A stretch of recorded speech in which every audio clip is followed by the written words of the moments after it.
बच्चों, फिर बायो की क्लास में आज मैं आपका वेलकम कर रहा हूँ। बेटा, परसों हम लोगों ने करा था प्लांट्स के अंदर क्या क्या अडेप्टेशन थी वाटर स्कार्सिटी से बचने के लिए और हाई सलाइन यानी हाई सॉल्ट कंसंट्रेशन से बचने के लिए। फिर कल मैंने आपको करवाया था अलग अलग तरह की अडेप्टेशन जो एनिमल में होती हैं। तो आज हमारे पास जो शॉर्ट क्वेश्चंस हैं उनमें पहला क्वेश्चन बच्चों हमारे लिए आया कि अडेप्टेशंस बताइए डेजर्ट प्लांट और एनिमल्स में क्या होती है। तो सबसे पहले डेजर्ट प्लांट्स की जो अडेप्टेशन है कि जितने भी डेजर्ट प्लांट होते हैं उनकी पूरी बॉडी के ऊपर एक थिक मेम्ब्रेन होती है जिसको हम थिक क्यूटिकल बोलते हैं, और ख़ासकर ये इनके लीव्स के ऊपर होती है, सरफेस ऑफ लीव्स के ऊपर होती है और स्टेम्स के ऊपर भी होती है। ठीक है, अब ये क्यूटिकल करती क्या है? ये बेटा जितना भी ये आपका स्ट्रॉन्ग स्क्राउचिंग सनलाइट है, जो तेज़ सनलाइट है, उससे बचाने में मदद करती है। मतलब फोटो ऑक्सीडेशन नहीं होने देती फोटो सिंथेटिक पिगमेंट क्लोरोप्लास्ट की, क्योंकि अगर एक स्ट्रॉन्ग सनलाइट अगर क्लोरोप्लास्ट के ऊपर पड़ जाए तो क्या होता है कि क्लोरोप्लास्ट फोटो ऑक्सीडाइज होना शुरू हो जाता है, वो उड़ जाता है और जो ग्रीन कलर के लीव्स हैं वो येलो कलर के लगने लग जाते हैं। ठीक है, तो आपको पता है कि डेजर्ट में तो वैसे ही टेम्परेचर बहुत ज़्यादा रहेगा, तो वहाँ पे तो ऐसे सभी क्लोरोप्लास्ट उड़ जाने चाहिए, ऑक्सीडाइज हो जाने चाहिए। पर ये क्लोरोप्लास्ट ऑक्सीडाइज क्यों नहीं होते? क्योंकि इनके सरफेस के ऊपर, लीव्स के सरफेस पे, स्टेम के सरफेस के ऊपर क्या प्रेजेंट होती है?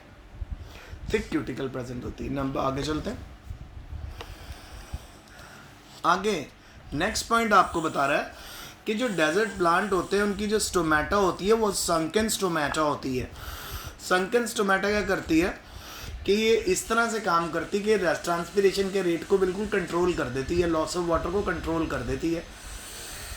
दिन के समय ये स्टोमेटाज यूजुअली क्लोज रहती हैं और रात के समय ये ओपन हो जाती हैं। फिर थर्ड पॉइंट है, मैंने आपको पहले भी बताया डेजर्ट प्लांट्स में C4 पाथवे चलता है जिसको क्रैन्स एनाटमी बोलते हैं और इसको कैम्प पाथवे भी बोलते हैं, और फोटोसिंथेसिस के थ्रू होता है। तो इस तरह के पाथवे में ना वाटर कम यूज़ होता है, तो कम वाटर यूज़ होता है, फोटोसिंथेटिक पिगमेंट अपना काम पूरा कर देती है। तो यहाँ पे इनमें C4 प्लांट जो आपको डेजर्ट एरिया में ज़्यादा मिलेंगे, और इसी सी कैम पाथवे के करके, क्रैन्स एनाटमी के करके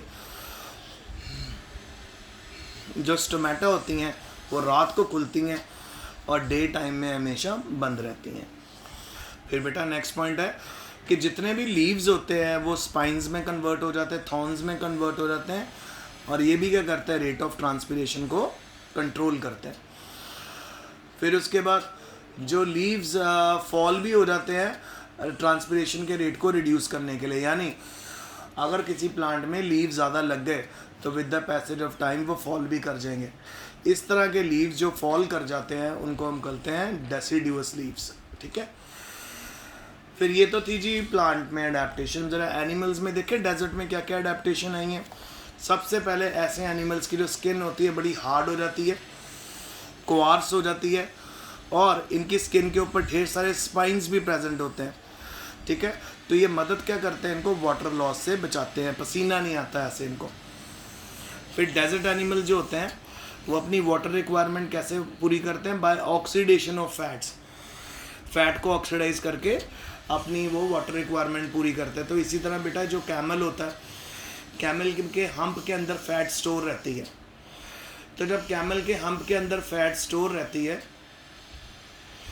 तो वो कैमल उस फैट को यूज़ करता रहता है, उसको ऑक्सीडाइज करता रहता है। सो फाइनली क्या होता है, जब फैट की ऑक्सीडेशन होती है वाटर प्रोड्यूस होता है, उससे वो अपना वाटर की कमी पूरी कर लेता है। ये भी एक रीज़न है कि कैमल कितने कितने दिन विदाउट वाटर सर्वाइव कर सकता है। फिर थर्ड पॉइंट है जी, animal produce concentrated urine and so that water loss is minimised. तो इनका जो स्टूल होता है, इनकी जो लैट्रिन होती है, इनका जो यूरिन होता है, उसके अंदर बहुत ज़्यादा पानी होता है, सॉलिड यूरिन पास करता है कैमल समटाइम्स, और इसकी जो फीसिस होती है बिल्कुल ड्राई होती हैं, तो उनमें पानी नहीं होता। जिसके करके कैमल का सर्वाइवल रेट बढ़ जाता है पानी के बिना।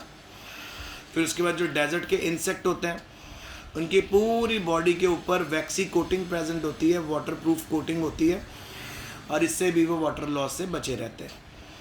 और अगर पानी की कमी है, वाटर क्या करता है, अपने यूरिया को अपनी बॉडी के अंदर ही रिटेन कर लेता है, और यूरिन ही नहीं करता, यूरिन ही नहीं प्रोड्यूस करता, तो वो वाटर वो अपनी बॉडी में सर्कुलेट करता रहता है और बहुत देर तक सर्वाइव करता है। फिर उसके बाद जो डेजर्ट एनिमल्स होते हैं उनको वो नक्टर्नल होते हैं और fossorial. Desert animals are nocturnal and fossorial. इसका मतलब क्या है?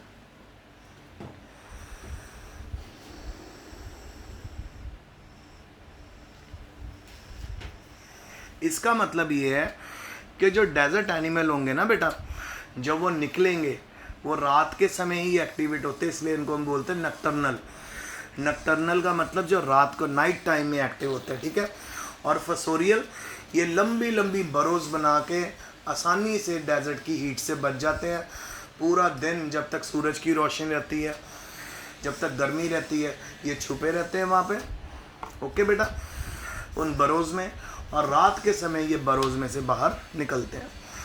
फिर आगे आ गया जी बी पार्ट आ गया, adaptation of plants to water scarcity. पानी की कमी में को कैसे प्लांट्स अपने आप को कम पानी में सरवाइव करवाते हैं, तो उसमें नंबर 1 पे आते हैं एफिमेरल्स। ये वो प्लांट होते हैं जो जर्मिनेट करते हैं सीड से रेनी सीजन में, ठीक है। रेनी सीजन में ये सीड से जर्मिनेट करते हैं, अपनी लाइफ साइकिल कंप्लीट करते हैं ड्यूरिंग रेनी सीजन, और रेनी सीजन के बाद इनकी डेथ भी हो जाती है, ये डाई आउट हो जाते हैं, ठीक है। तो इनकी लाइफ साइकिल कितनी छोटी हुई, पहले रेनी सीजन में स्टार्ट होगी क्योंकि सीड जर्मिनेट हो जाएंगे, फिर जब तक रेनी सीजन का मॉइस्चर वहाँ पे वाटर कंटेंट रहेगा सॉइल में, ये सरवाइव करेंगे, और फाइनली ये डाई आउट हो जाएंगे, और तब तक इनके नए सीड्स प्रोड्यूस हो जाएंगे। अब ये नए सीड्स वेट करेंगे रेनी सीजन की, उनको हम एफिमेरल्स बोलते हैं, ठीक है। और इस तरह के प्लांट जो होते हैं स्मॉल होते हैं, थिक लीव्स होते हैं इनके, और ये ट्रांसपिरेशन इनमें ज़्यादा नहीं हो पाती। इनके कुछ प्लांट्स जो होते हैं उनकी डीप टैप रूट सिस्टम होता है जो वाटर टेबल को बड़ी आसानी से रीच कर सकता है और वहाँ से पानी खींच लेता है, ठीक है। इवन पानी की कमी भी है, वाटर टेबल खींच लेगा, वाटर टेबल से पानी खींच लेंगे। और नेक्स्ट है इनके जो लीव्स हैं वो हेयरी होते हैं, उनके ऊपर छोटे छोटे हेयर प्रेजेंट होते हैं, और ये भी ट्रांसपिरेशन के रेट को कंट्रोल करते हैं।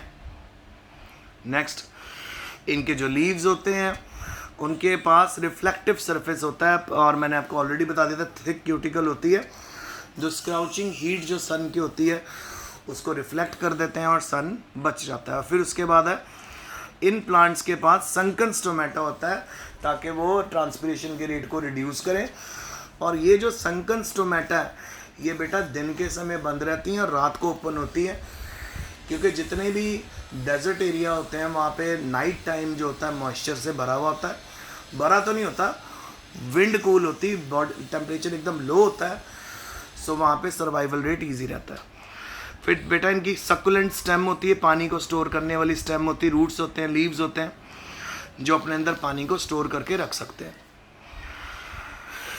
फिर उसके बाद आ गया जी C part, importance of light to plant. सबसे पहले फोटोसिंथेसिस है, आपको पता है कि फोटोसिंथेसिस की मदद से ये अपना खाना बनाते हैं। तो फोटोसिंथेसिस किसके ऊपर डिपेंड करता है, क्वालिटी के ऊपर डिपेंड करता है किस तरह की लाइट है, इंटेंसिटी ऑफ लाइट पे भी डिपेंड करता है, ड्यूरेशन ऑफ लाइट के ऊपर भी डिपेंड करता है। फिर प्लांट ग्रोथ आ गई, लाइट के करके जो वेजिटेटिव डेवलपमेंट है वो प्लांट्स की दो भागों में कैटेगराइज की गई है।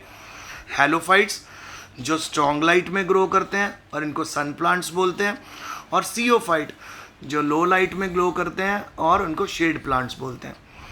फिर फोटोपीरियोडिज्म तो आपको बताया ही हुआ मैंने, अट्रैक्शन टुवर्ड्स लाइट ना, कुछ ऑर्गेनिजम्स का रिस्पॉन्स होता है डे लाइट के साथ। जो कुछ प्लांट्स भी होते हैं इनको हम लॉन्ग डे प्लांट भी बोलते हैं, शॉर्ट डे प्लांट भी बोलते हैं, डे न्यूट्रल प्लांट बोलते हैं, इनकी और कितनी रिक्वायरमेंट है सनलाइट की।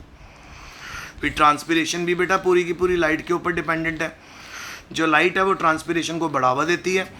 अगर टेम्परेचर ज़्यादा है ट्रांसपिरेशन का रेट बढ़ जाएगा, अगर टेम्परेचर कम है ट्रांसपिरेशन का रेट कम हो जाएगा। तो इस समय स्टोमेटा डार्कनेस में बंद रहती हैं और ओपन होती हैं ड्यूरिंग द डे टाइम। और सीड जर्मिनेशन में भी बहुत पार्ट प्ले करती है लाइट, ठीक है। फोटोब्लास्टिक सीड्स होते हैं, कुछ नेगेटिवली फोटोब्लास्टिक और नॉन फोटोब्लास्टिक सीड्स। फोटोब्लास्टिक सीड्स वो होते हैं जो लाइट की प्रेजेंस में ओपन हो जाते हैं। फिर मूवमेंट्स भी प्लांट जो शो करते हैं उनको फोटोट्रॉपिक मूवमेंट्स बोलते हैं टुवर्ड्स लाइट, ठीक है। फ्लावर भी कई ओपन होते हैं लाइट में, क्लोज हो जाते हैं लाइट में रिस्पॉन्स से। लीव्स भी रिस्पॉन्स देते हैं लाइट को। फिर लाइट की इंटेंसिटी अगर डिक्रीज हो गई है अलग अलग डेप्थ्स पे, ये प्लांट्स की डिस्ट्रीब्यूशन भी डिस्क्राइब करते हैं। और light also determined stratification as dominant species occupy highest level to use maximum light. So dominant species maximum light use करके ज़्यादा सर्वाइव करते हैं। तो ये आज का लेक्चर है, इसका डी पार्ट आपसे मैं कल के लेक्चर में डिस्कस करूँगा। फिर हमारा अगला क्वेश्चन चैप्टर शुरू हो जाएगा ecosystem, chapter 14 structure and function. Take care, stay safe.